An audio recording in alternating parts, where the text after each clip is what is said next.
أهلا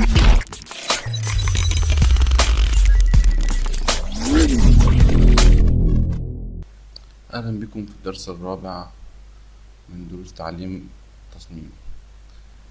احنا كنا وقفنا عند الغرزة التعبية اللي هي النهاردة هنشرح الغرزة الفروع أو الفستون.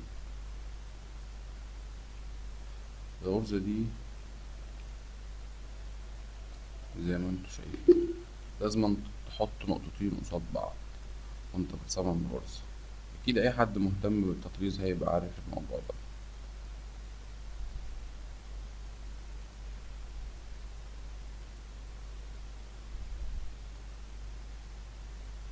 تحط لها بداية وهتحط لها نهاية.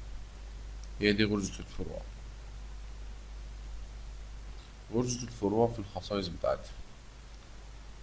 في الخصائص خلينا نخش شوية في التفاصيل. ممكن مثلا نقسم الغرزة دي ازاي. هنقول ستان طويل، لو حابين نقسمها نصين مثلا وهنقول 50، فهيقسم لي الغرزة من النص بالشكل ده. مثلا هيبقى فيه غرزة في النص، دي غرزة ودي غرزة ودي غرزة. لو لغينا ستان طويل وقلنا لأ، هتبقى الغرزة بالشكل ده، الغرزة أولها هنا ونهايتها هنا. فاحنا غالبا في الغرز الصغيرة اللي هي عرضها صغير ما بنستخدمش ستان طويل، انما في الغرز اللي حجمها كبير ممكن نستخدم ستان طويل بحيث ان الغرزة ما يبقاش فيها جنب كبير فمتقطعش معانا على المكنة. هو موضوع الغرز اظن ان هو سهل، يعني شيء مش اي حد ممكن يكون في المجال ممكن يبقى فاهم، او مجرد ان هو بيعرف الاداة تستخدم في ايه. بس برضو احنا بنشرح عشان لو في معانا حد مبتدئ يبقى احنا بنعرفه الغرز دي بتشتغل ازاي.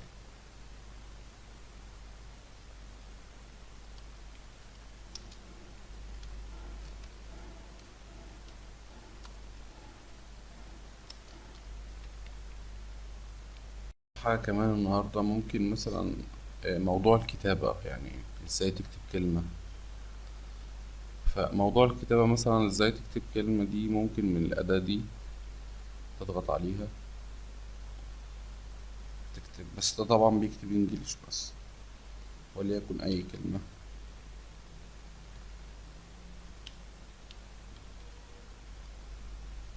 هتقول له نعم،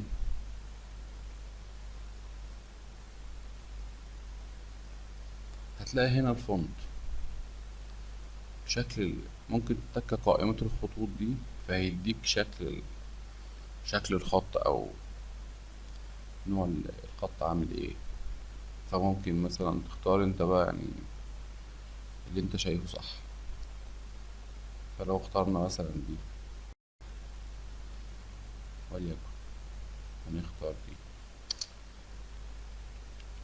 اهم حاجه في الكتابه ان انت تطلع يعني تاخد بالك قوي من موضوع عرض الغرزه، يعني تقيس عرض الغرزه من المسطره دي. عرض الغرزه يعني اهم حاجه ما يكونش اقل من 1.5 ملي. وطبعا الحساب بتاع الموضوع ده بيظهر هنا تحت، هتلاقيه 7.3 مليمتر في آخر اللوحة تحت أهو. في 4 ده الطول، احنا خلينا ايه في ده هو العرض آخر رقم. فهتقيس هتشوف عرض الغرزة معاك كام. عرض الغرزة دي 7.6. طبعا يعني 7.6 كبير، فيعني خلينا دايما في الكتابات مثلا 5 أو 4، منحاولش نزود ومنحاولش نبقى أقل من كده. ممكن تكتب أي حاجة بقى بالشكل ده، ممكن تغير الشكل شوية. ممكن في طبعا حاجات بتنزل فونت معين انت بتنزله وتدمجه مع البرنامج تشتغل عليه. بس يعني عموما هو ده شكل او بنعمل كده الكلام بنكتبه كده. ده لما يكون هنكتبه مش هنصممه، في كلام طبعا بيتصمم بيبقى بشكل معين واحنا عايزينه بنفس الشكل، فبنضطر ان احنا نصممه. بس واظن كفايه كده اول حلقه دي، وان شاء الله نشوفكم في حلقه تانية ان شاء الله.